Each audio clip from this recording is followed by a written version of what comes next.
From San Francisco, it's Barbara Simpson on Hot Talk 560, KSFO.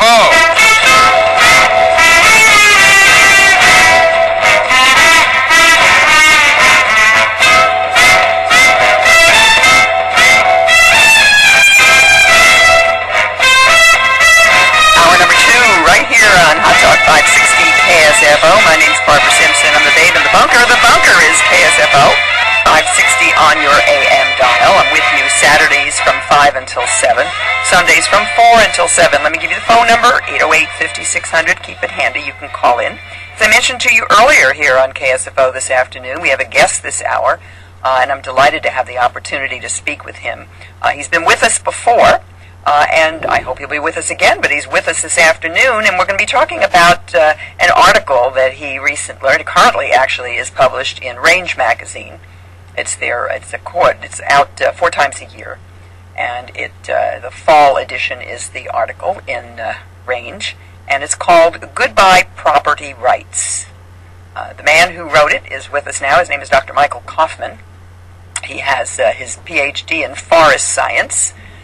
He has been a professor of research in forest ecology, is responsible for millions of dollars of research on global warming, and has been gotten involved in such national, international issues. He is currently president of Environmental Perspectives, Inc., and CEO of Sovereignty International, providing professional guidance in defining environmental problems and conflicts, developing the solutions, as well as the hidden dangers of international treaties and agreements that threaten our constitutional protections, especially property rights. And that's what we're going to be talking about because, as you know, I am very interested in this, and we've talked about it before. Dr. Kaufman, thank you very much for being with us again. Thank you. I'm glad to be back with you. How serious is this loss of property rights? Your article in Range magazine is titled, Goodbye Property Rights. Is it really that bad? It's getting close. It's really strange when you look back over the last 30 years. I started to become aware of the importance of property rights about that time and begin to investigate what was happening. It wasn't until the late 1980s that I realized that there was a huge agenda at the international level to basically turn all property rights over to the state. Now, this is an international agenda. It wasn't just the United States.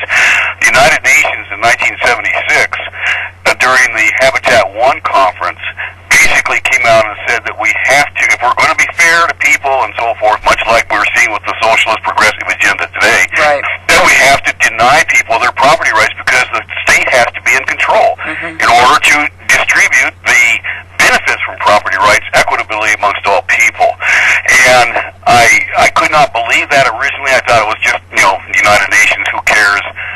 But then I began to see how this was going to be implemented through a big series of treaties. And as we've talked about on your program before, in 1994, I was able to stop the ratification of the Convention on Biological Diversity on the U.S. Senate floor an hour before it was scheduled for a closer vote and then ratification. The Biodiversity Treaty, had it been ratified, would have literally allowed the federal government to basically condemn any property rights anywhere in the United States to basically create what they call wilderness corridors. They call it wildland corridors, but it's really what it is wilderness corridors, in order to benefit the animals. And we stopped that. It's still happening, but on a much smaller scale. And, I'm thinking back, and I remember the programs that I was doing at that time here on KSFO, and when we talked about those kinds of things, people would call up and say, "You're nuts, that's not really going to happen." I mean, it was one of these conspiracy things, and you crazies over there on the right are digging it up, but it's true. It really is. And, at the time that I was doing the maps, the shows where these would go if it were ever to be implemented, I have a PhD in ecosystems analysis, so I know exactly what I'm doing when I do this. And I've had the instructions as to how these things are supposed to be constructed from the people themselves, from these idiots themselves.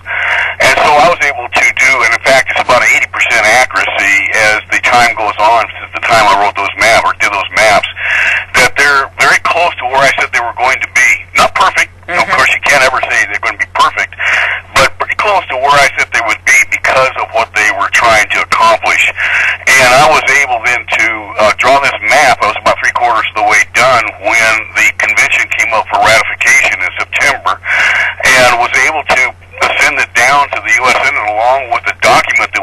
able to get out of the International Union for the Conservation of Nature. That's the IUCN. They're the ones that wrote the treaty in the first place. And we got it the day before the ratification was, when the closure vote was to take place, and put it out on the Senate floor in a 4x8-foot poster, and literally stopped the treaty dead in its tracks.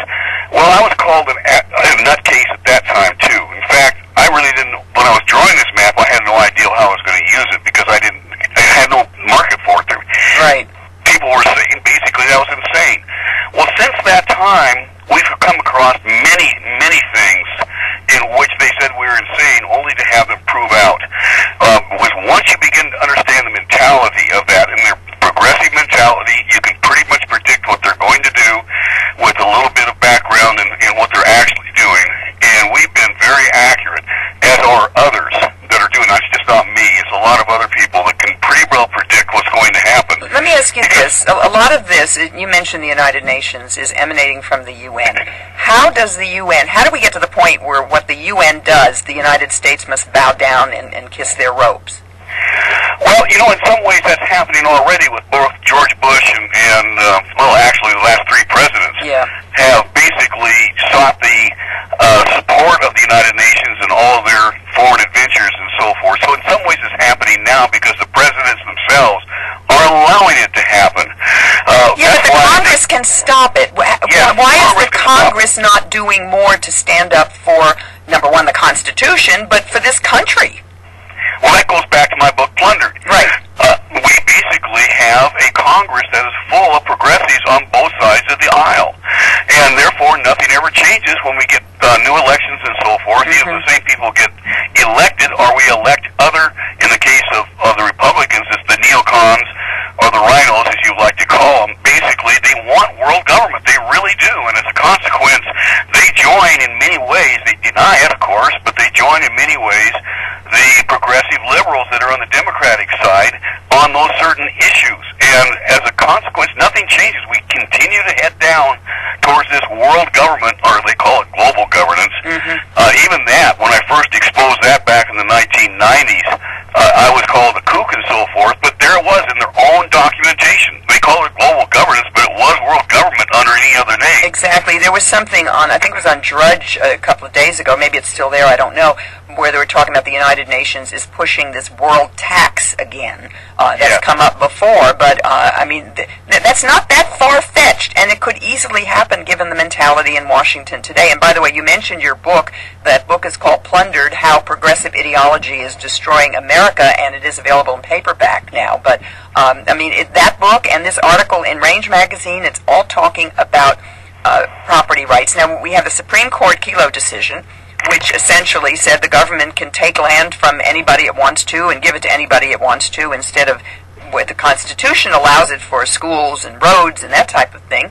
And this was a disgrace. And I'm just appalled at what the Supreme Court is doing. But it's, again, down that slippery slope of your property isn't your property, it's their property to do what they want with. Exactly, and we need to recognize that. Everything that you've seen, all these thousands and thousands and thousands of regulations are gradually but surely basically stealing our private property rights away. I found it ironic that Carol Quigley, who wrote in Tragedy and Hope, was one of the foremost historians of the 20th century, wrote back in the 1960s that they will eventually change everything through gradualization. And that's what we're seeing today. They will basically attack anything that gives us liberty until they control us. And you have to pay attention to what this man says, because he had 2 years of access into the records of what we call the global elite, or the financial elite, or whatever, the cartel, whatever you want to name them. Right. But this is really one of the things that they are trying to do and have been for well over 100 years. And it's gradually almost to the point now where they're ready to spring the trap. And I'm concerned, based on the progressive ideology of our current president, that if he gets reelected, it's all over, because they will have that opportunity then to snap that trap around our necks, and we will never get out of it. I've talked a lot on my program about Agenda 21, and there are a lot of people in the audience who still think that's just a fantasy, which it isn't.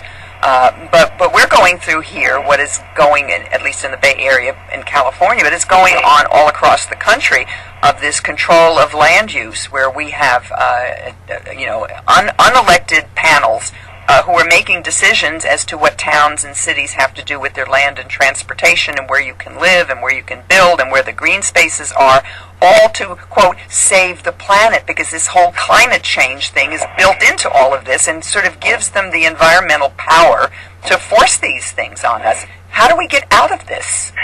It's got to be by the citizens. We have to educate, as you're trying to do on your radio program, trying to help people understand what's going on. It's hard for them to believe. I know 20 years ago, well, probably closer to 30 years now, but 30 years ago, I was completely ignorant of all this. I was just happy and dumb and so forth. We all were. Yes, I know. And when we finally, back in the late 1980s, begin to see some of the, I was leading this multi-million-dollar research effort into global climate change at that time, and it was obvious that man was not causing global warming, even at that time. And I kept scratching my head, what is going on here? And then when the Clean Air Act was reauthorized in 1991, and basically totally ignored about $9 billion worth of tax money's research that was unnecessarily stringent and draconian. It wasn't needed. The research was showing that it wasn't needed. Nonetheless, it was done, and I thought, it doesn't matter what kind of science I do. If they're going to pass this kind of policy anyway, then I need to get out there and try to help the American people understand what's going on, and I've been doing that ever since. And as you have and many other people, trying to help people understand, but a lot of people don't want to understand. This is a thing that, it seems like the same old is tomorrow will be the same as yesterday and nothing's ever going to happen.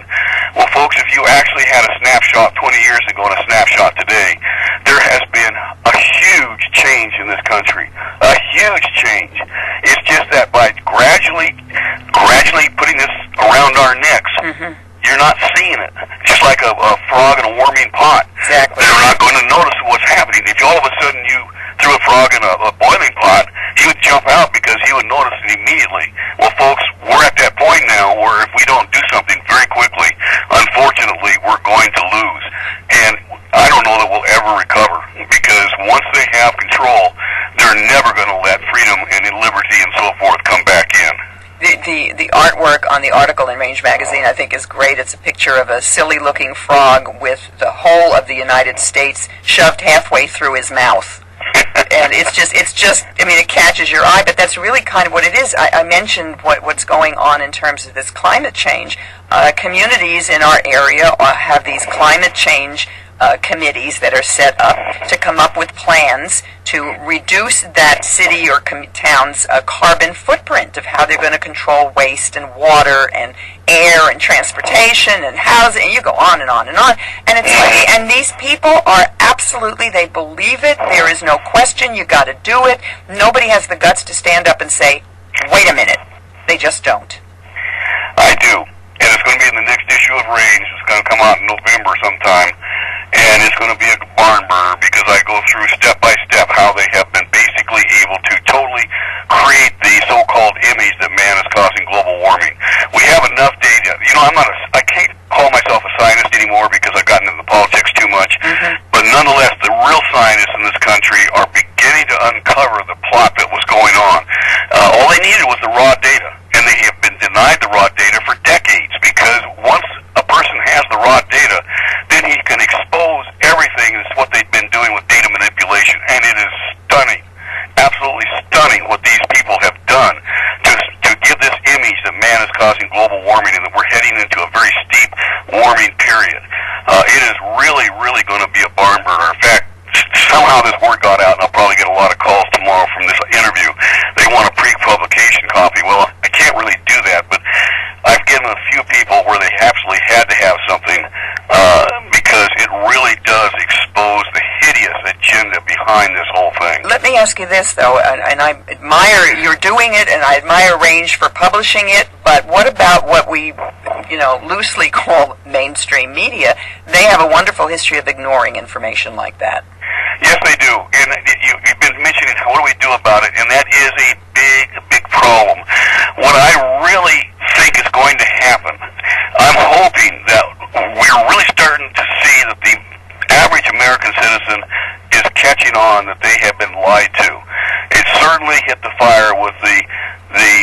Champion incident 2 weeks ago. Oh, boy. And, I really am hoping that they'll begin to start questioning, because once you start questioning, the information is not that deep. It's not that easy, not that difficult to expose. And once they begin to do that, all you have to do is not buy your newspaper anymore or listen to the CBS Evening News or whatever the case might be, and they're going to go out of business.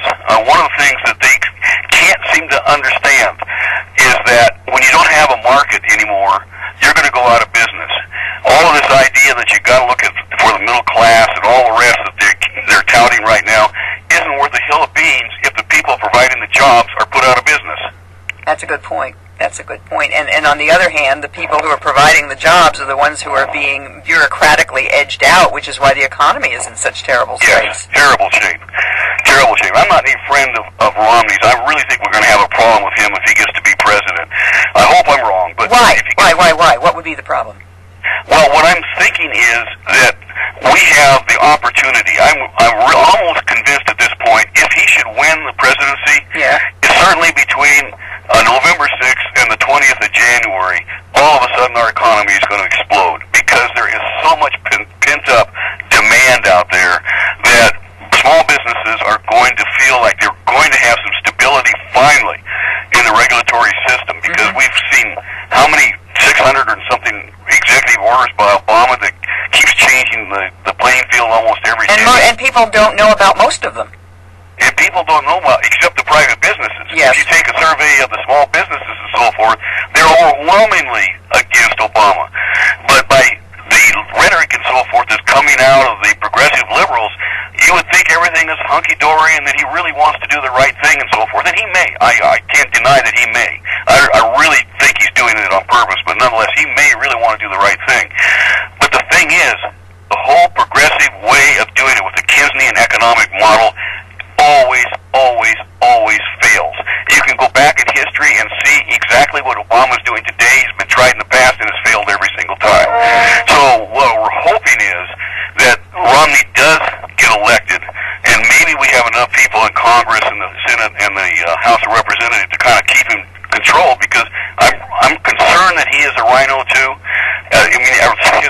His history kind of suggests that he might be waffling on this. He's got to be better than Obama, though, Michael. Oh, anything is. He's light years from Obama. Okay. I mean, there's no comparison between the two individuals. If he really wants to get us out of the slump that we're in right now, he can do it very easily. He's got the experience and the know-how to do that. He's proven that many times. Yeah, no question about it. One term which you and I haven't talked about right now, but it's just filtering into everything, is sustainable development. What is that? How is that defined? Well, sustainable development was a concept that really came up back in the 1970s in the Club of Rome. If you look at some of their literature from that era, you'll find that expression being used. If not that exact expression, something very similar to it that they finally settled on. The terminology of sustainable development through their focus groups and so forth found that was a motherhood and apple pie concept. And what we see now is that basically it's been taken through the IUCN that I mentioned a moment ago, this organization that has basically written all the international treaties. They basically are a very occult organization. Surprisingly, I didn't want to believe that for a long time, but there's no way that you can avoid that understanding once you get in some of the more esoteric writings, especially 10 or 12 years ago, 20 years ago. They basically are very, very much a cult. They believe in the earth-nature kind of religion, and they are writing these treaties in order to get the nature or their God as the central organizing principle of our economies and everything else in the world, which means that the environmental needs always come before human needs. And we're seeing that. We're seeing that with the EPA right now, with this boiler mat set of regulations that could potentially, I'm not saying they're going to, but there's been some really heavy analysis done of that. It could knock out 270 gigawatts of power production in this country for no return whatsoever. They say they're going to save people's lives and so forth, but you know how those things work with the EPA.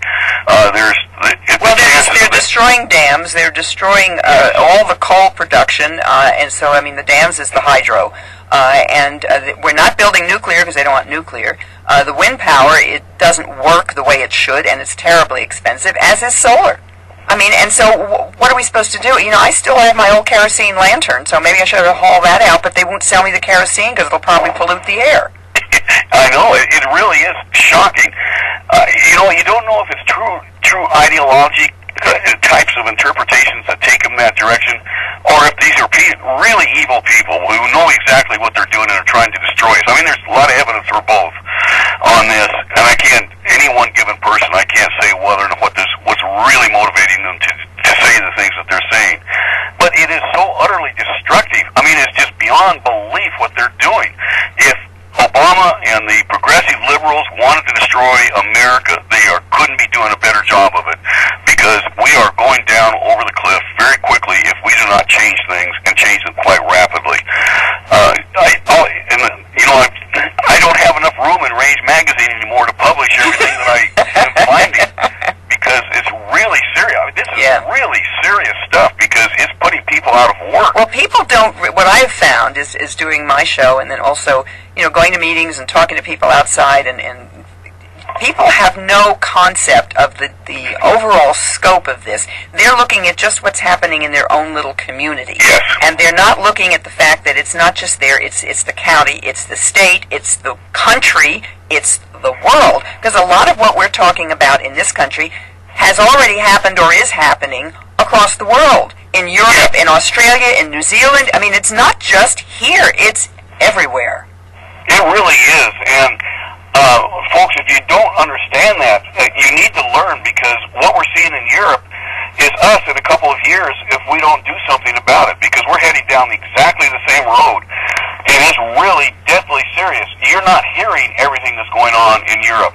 You're being filtered. The news is being filtered from Europe, and it's really, really a very dangerous situation. In fact, you know, I'm not an economist, so I can't say exactly what's going to happen, but it really is shocking to realize how much is really going on in Europe, and what an effect it could have, because we have $10 trillion invested in banks in Europe, and if the banks in Europe go down, it's going to put a severe strain on us. We're already under a lot of strain. No question about it. I remember talking at a meeting not too long ago about the fact that there was a proposal sort of locally to and I didn't know how they were going to be able to do that. They wanted to know how much, if you're reducing the amount of garbage you throw away every week. And I said, well, how are they going to know unless they weigh your garbage can? And everybody just sort of scoffed and laughed. Well, actually, they're already doing that in England. And so if they're doing it there, it's just a matter of time before it comes here, going to weigh your garbage and then charge you, which is what the most recent British story is, you know. I mean, but they laugh about it. They laugh because they think it's so ludicrous. And it is ludicrous, except it's true. So we're going to take a quick break, and we will come back and continue. My guest is Dr. Michael Kaufman. We're talking about his article in Range Magazine, which is the current issue out now, called Goodbye Property Rights. And you can find Range at rangemagazine.com. His book, Plundered, How Progressive Ideology is Destroying America, is out in paperback now. Barbara Simpson here with you on KSFO. We're talking with my guest, Dr. Michael Kaufman.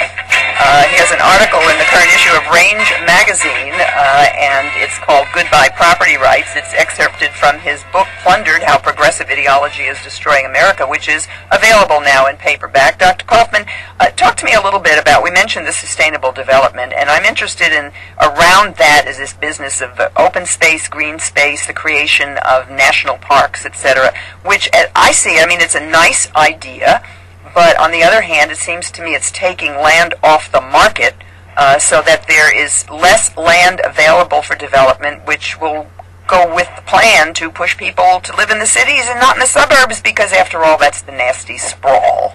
Right. I mean, you've got a whole series of things wrapped up in that one sentence there. Yeah, I know. From Agenda 21. It's right out of Agenda 21. Folks, if you don't think Agenda 21 is real, go on Google or your search engine and search for Agenda 21 and see how many hits come up. It will be something in the neighborhood of 10 to 15 million hits. It's real. If you go to Europe, they're talking about it all the time. They just deny it here in this country because apparently they don't want you and I to know. Because once you begin to realize what they're doing and encroaching upon our rights and so forth, you're just liable to vote for some very intelligent people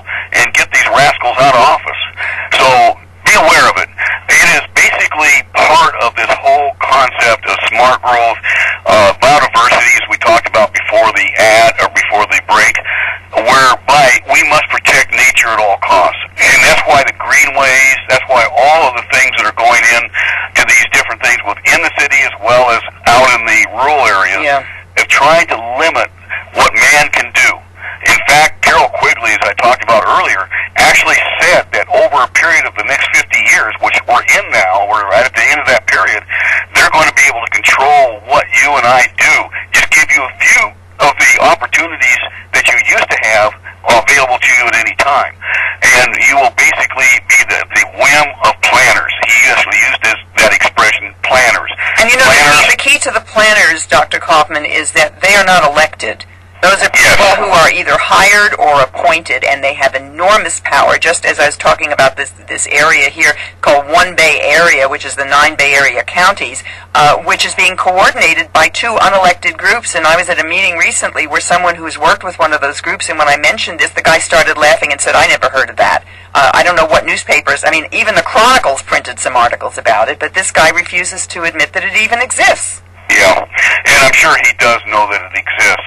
These people understand what's going on, and they'll try to mislead you and so forth. And we just saw the Benghazi whole thing blow up in the president's face here the last 2 weeks, trying to restate what actually happened to this 15-minute, incredibly stupid video and so forth, as being responsible for the death of 4 Americans. And so, basically, what we're seeing here is a real, and it's been happening for decades, is that they have redefined history. We saw it right in our face here the last couple of weeks, blow up in their face, because it just would not hold water. And they have been doing that on so many different issues in the past, where the average American, you know, he's busy or she's busy, taking care of the kids and all the rest. You don't pay much attention to what's going on. And if the LA Times or the San Francisco Chronicle, this is Chronicle, isn't it? Yes, it is. Yes, the Chronicle comes out. What's left of it? Yeah, right. When it comes out and basically says, well, that's just nothing, there's no truth in that type of thing, they'll say they accept it and then go on. Basically, until we can actually convince these people that they're being lied to, as we were lied to these last 2 weeks, I don't think there's going to be much hope, because I'll admit, we're busy. People are busy. That's they want to have some time for recreation. Yeah, you know, and that is the problem there, as I mentioned to my audience earlier, and I do it fairly frequently, is that one of the tactics is to keep a lot of balls in the air at the same time. You can't keep track of them all, because we do have lives, we have kids, we have jobs, we have families, we have obligations, and you can't pay attention to everything. I mean, just look at the internet. Go to a site like Drudge and just scroll down, and you look at everything that's there, and your eyes glaze over. It's like, where do you start?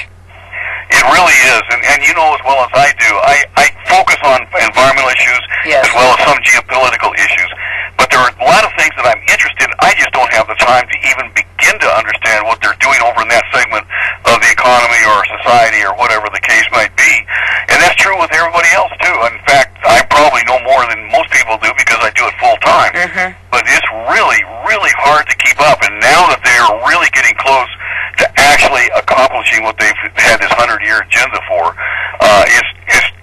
it's like an avalanche coming at you. How do you even begin? And I think if you understand that it's the progressive ideology that is the rot gut and the cancer of this whole thing, and start exposing it, the king has no clothes, and then begin to elect people that will try to bring us back to a constitution. It's not going to happen overnight, folks, but get us back to a constitutional republic. This thing would really be cleaned up within a couple of elections. It really could. It's really that easy to do. It's just that you cannot do it when the American people are ignorant. No, but one of the problems is that ignorance that you mentioned, is that the schools are complicit in all of this, and now we have a situation with the federal government is taking over the curriculum of the schools, which I talked about on my program last week and will again tomorrow. There is no question about it. It's happening in my own school district, because I was in the meeting and I heard them say it. Let me say this, Barbara. I have 2 chapters devoted to education in my book, Plundered. And it takes you systematically through how they did it for the last 100 years. It's really stunning. I don't even have half the information that I have available to me in those 2 chapters. But I think you can agree with me, if you are less than 50 years old and you were brought up in an urban public school, chances are you are totally indoctrinated. You don't know it. This is reality to you. The socialization of America sounds good because that's the way it's been taught to you. and finding out what you do not know because you were never taught. Right. What the Constitution is supposed to stand for and why it's that way. Because once you do, you'll go into a state of shock as you realize, they're taking our heritage away. They're taking our history away from us. And as a consequence, we are being really molded into a society that is totally incompatible with the principles of the Constitution of the United States. No question about it. I've said to my audience many times, I used to anchor the news for many years on television in L.A. and up here, and the thing that frustrated me the most was at the end of our hour newscast, when I would sit back and reflect on what we had done, was not so much what we had aired, but what we left out. And we left out so much that was really important. Dr. Kaufman, we have to take a quick break. We'll be right back here on KSFO. You're listening to the Babe in the Bunker, Barbara Simpson, on Hot Talk 560 KSFO.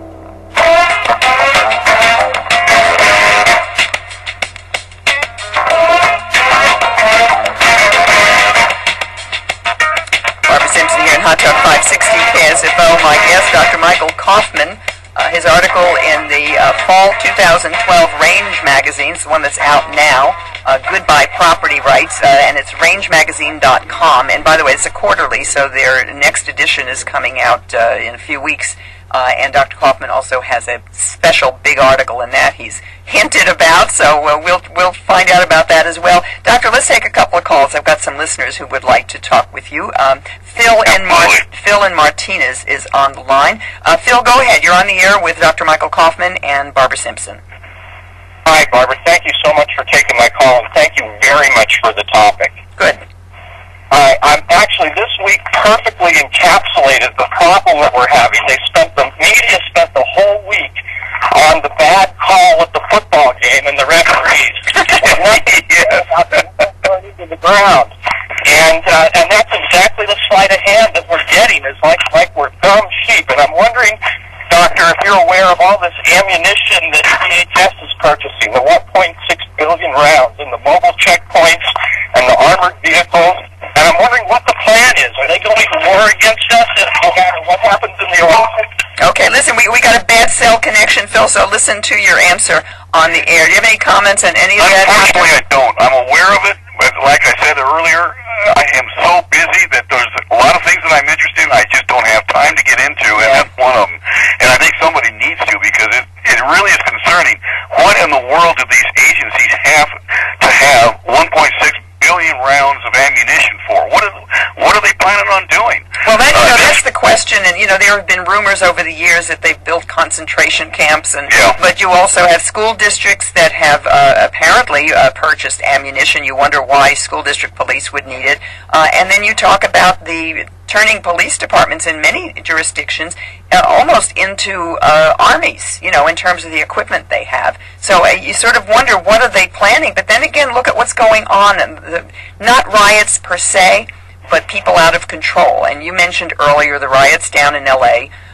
Years ago, and it didn't take over the whole city, but could have, and that was the concern. Yes, it was.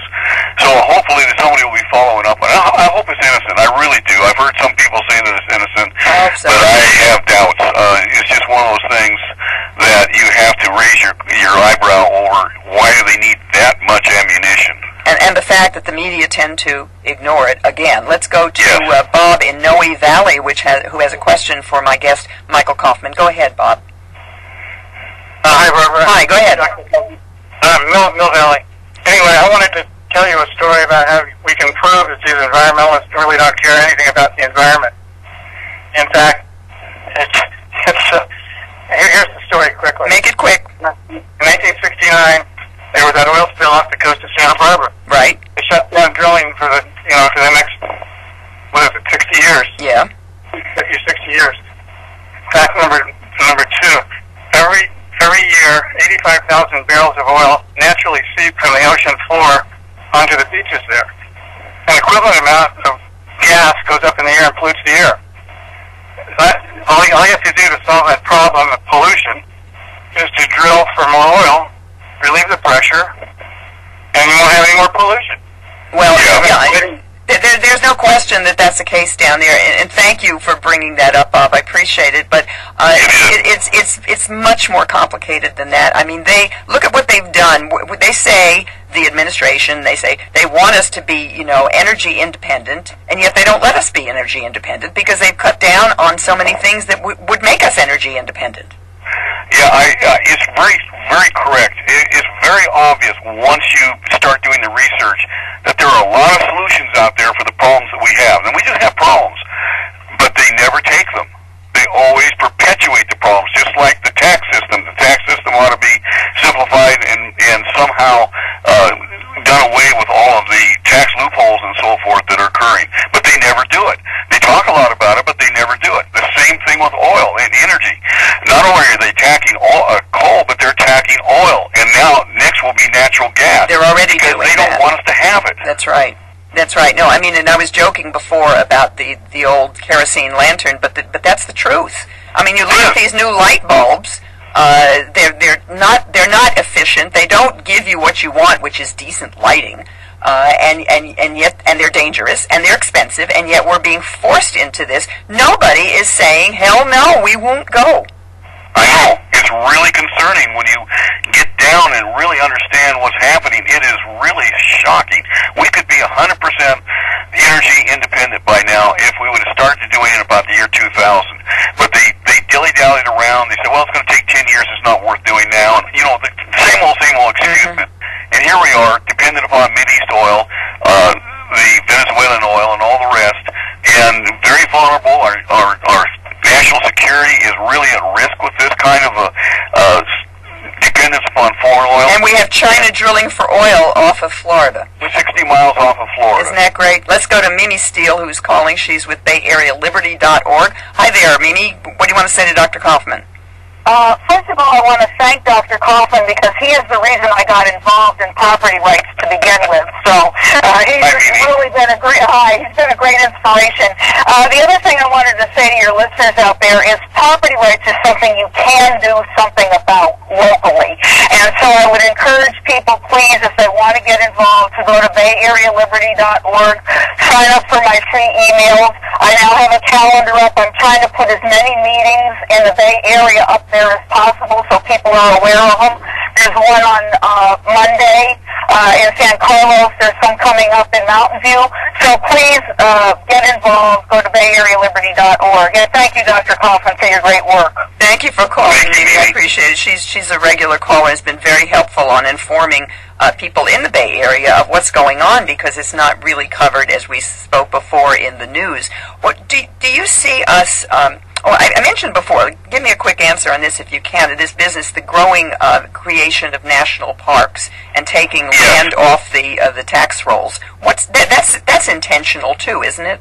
It is. It's part of the Wildlands Project and the Convention on Biological Diversity, but since we stopped it from being ratified, they're doing a piecemeal now. And they're one little thing at a time. You'll find it all across this country. I do have, it's a little bit older now, but you can get the feel for what is happening even today by going to takingliberty.us. Takingliberty.us. I created an interactive program on that website that shows you how they're doing this.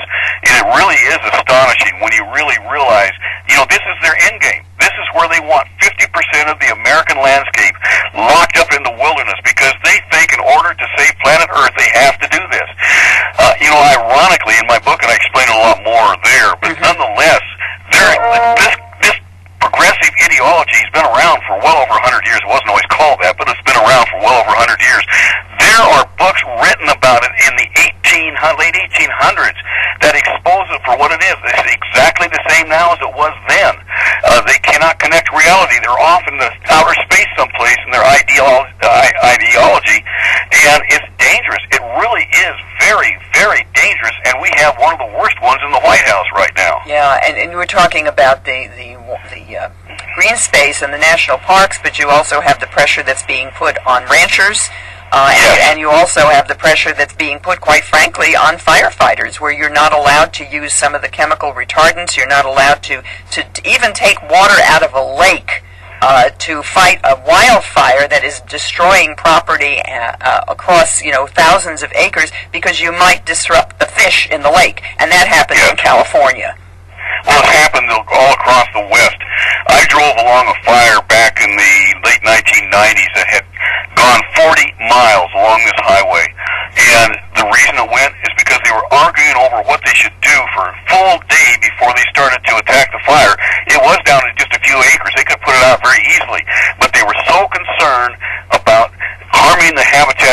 trout, but they didn't dare do anything, and of course, then it started to burn close, I think it was 650,000 acres or something, when they could have controlled it at about 5 or 10 acres. You know, it's so ridiculous.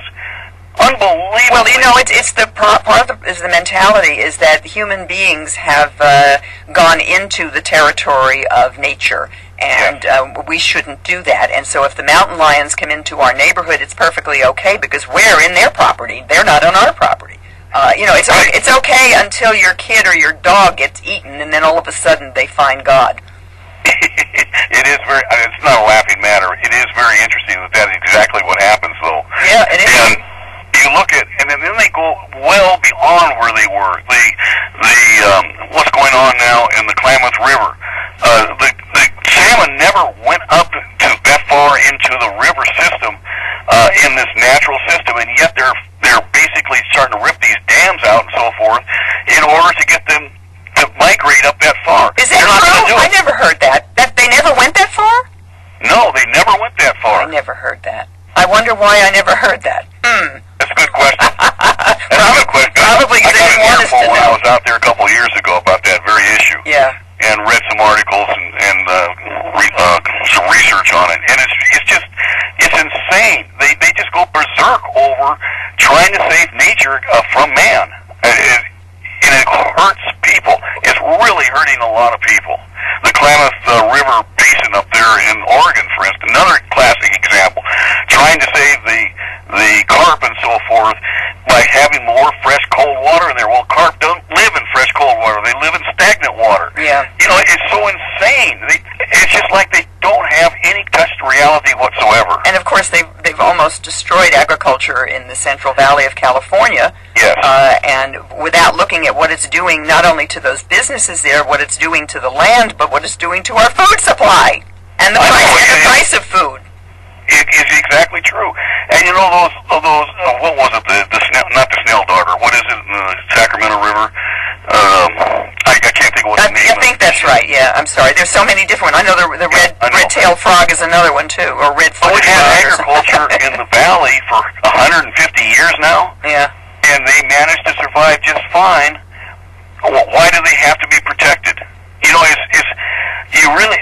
control. You used it before. It's control. Yes. It's being able to tell people what they can and can't do, and that's really what it is, and it's absolutely shocking. I want to thank you so much, A, for taking the time to be with us this afternoon, for your terrific book, Goodbye Property Rights, is the article in Range Magazine now. You said you have another one coming up in their next edition, which will be out shortly, so we'll look for that. The book is Plundered, How Progressive Ideology is Destroying America. The publisher is EPI, and it's in paperback, and your website is americaplundered.com, right?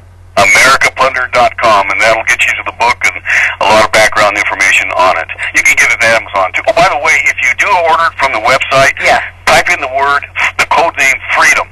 When you come to paying the bill, you'll get 32% off. Hey, that's fabulous. Okay, Freedom, 32%. The word freedom. All right, we'll do it. Thank you, and I want to have you back on when that article in Range comes out, okay? Okay. That's it. Sounds good, Barbara. Thank you, Dr. Michael Kaufman. I appreciate it, and he will be back. He's terrific. He's been with us before. And everything he's saying, you can just sit out there, and I know some of you are saying, oh, he's full of it. No, he's not. He's telling the truth. We've talked about it before. We'll talk about it again. This is going on. Truly, it is going on. And you have to pay attention. And if you live here in the Bay Area, yes, one Bay Area, check it out. Find out what they're doing to your town. Every one of you. Me, you, everybody. You know, whether they're changing the streets, whether they're telling you what you have to build housing and how many houses, and all of those kinds of things. It's all there.